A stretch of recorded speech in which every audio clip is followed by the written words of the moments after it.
நீங்க தங்கம், வெள்ளி அல்லது முன்னணி கோல்டு ஃபைனான்ஸ் நிறுவனங்களின் பங்குகளை வச்சிருக்கீங்களா? கடந்த 48 மணி நேரத்துல தங்கம் மார்க்கெட் யாரும் எதிர்பார்க்காத அளவுக்கு பயங்கரமா சரிஞ்சிருக்கு. வெறும் 2 நாள்ல 10 கிராம் தங்கம் ரூபாய் குறைஞ்சிருக்கு. வெள்ளியோட நிலைமை இன்னும் மோசம்.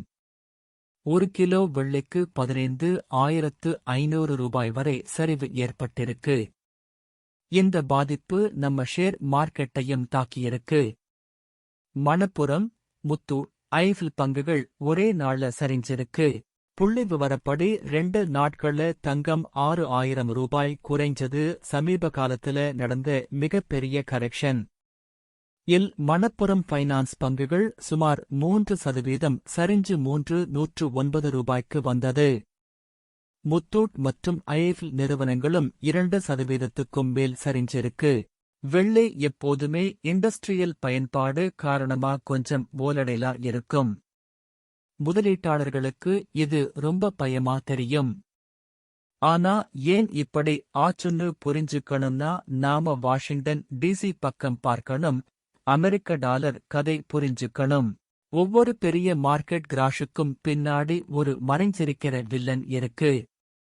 இந்த முறை அது அமெரிக்க டாலர். உலக அளவிலான 6 முக்கிய கரன்சிகளுக்கு எதிரான டாலர் இண்டெக்ஸ் 101.5 அளவுக்கு உயர்ந்திருக்கு. ஒரு வருடத்தில் மிக உயர்ந்த நிலை. ஸ்ட்ராங் டாலர் ஏன் தங்கத்தை கொல்லுது? 2 காரணங்கள். முதல்ல, சர்வதேச சந்தையில தங்கம் டாலர் மதிப்புலதான் கணக்கிடப்படுது. டாலர் ஸ்ட்ராங் ஆகும்போது தங்கம் விலை குறையுது. இரண்டாவது, தங்கம் வட்டி தராது. அமெரிக்க ஃபெட் வட்டி உயர்த்தப் போவதா சிக்னல் கொடுக்க பெரிய முதலீட்டாளர்கள் தங்கம் வித்துட்டாங்க. பெரிய நிறுவன முதலீட்டாளர்களோட கண்ணோட்டத்துல யோசிங்க. அமெரிக்க அரசு பாண்டுகள் அதிக கேரண்டிட் ரிஸ்க் ஃப்ரீ வட்டி தர ஆரம்பிச்சா எதுவும் தராத தங்கத்துல பில்லியன்களை ஏன் வச்சிருப்பீங்க? தங்கத்தை வித்துட்டு டாலர் வாங்கி அதிக ஈல்ட்களை தொடருவீங்க. இந்த பெரிய மாற்றம்தான் இப்போ நடக்குது. இப்போ இந்தியாவோட சூழலுக்கு திரும்புவோம். தங்கம் விலை குறைஞ்சதால முத்தூட், மணப்புரம், ஐஃபில் போன்ற நிறுவனங்கள் ஏன் சரியுது? இது எல்டிவி, அதாவது லோன் டு வேல்யூ ரேஷியோ என்ற அளவுகோல் மூலம் புரியும். ஆர்பிஐ விதிகளின்படி நிறுவனங்கள் தங்கத்தோட மார்க்கெட் வேல்யூல 75% வரைதான் கடன் தருவாங்க. இந்த நிறுவனங்களுக்கு இது மிகவும் கஷ்டமான நிலை. தங்கம் விலை திடீர்னு குறையும் போது அவங்க லாக்கர்ல இருக்கிற தங்கத்தோட மதிப்பும் குறைஞ்சிடும். கஸ்டமர் கடனை கட்டாம போனா அந்த தங்கத்தை ஏலம் விட்டாலும் நிறுவனங்களுக்கு முழு பணமும் கிடைக்காது. இதனால நிறுவனங்கள் கஸ்டமர்களுக்கு மார்ஜின் கால்ஸ் அனுப்புவாங்க.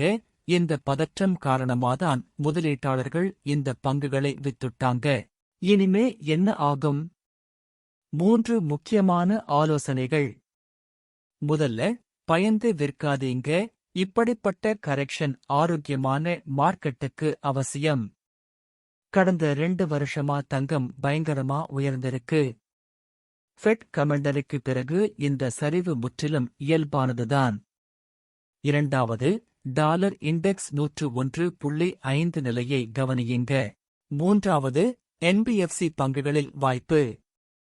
முத்தூட் மற்றும் மணப்புரம் போன்ற நிறுவனங்களின் ரிஸ்க் மேனேஜ்மெண்ட் ரொம்ப ஸ்ட்ராங். 3% தற்காலிக சரிவு நீண்ட கால முதலீட்டாளர்களுக்கு நல்ல வாய்ப்பாக இருக்கலாம். தங்கம் வரலாற்றில் எல்லா மாற்றங்களையும் தாண்டி வந்திருக்கு. கமெண்ட்ல சொல்லுங்க, லைக் பண்ணுங்க, சப்ஸ்கிரைப் பண்ணுங்க.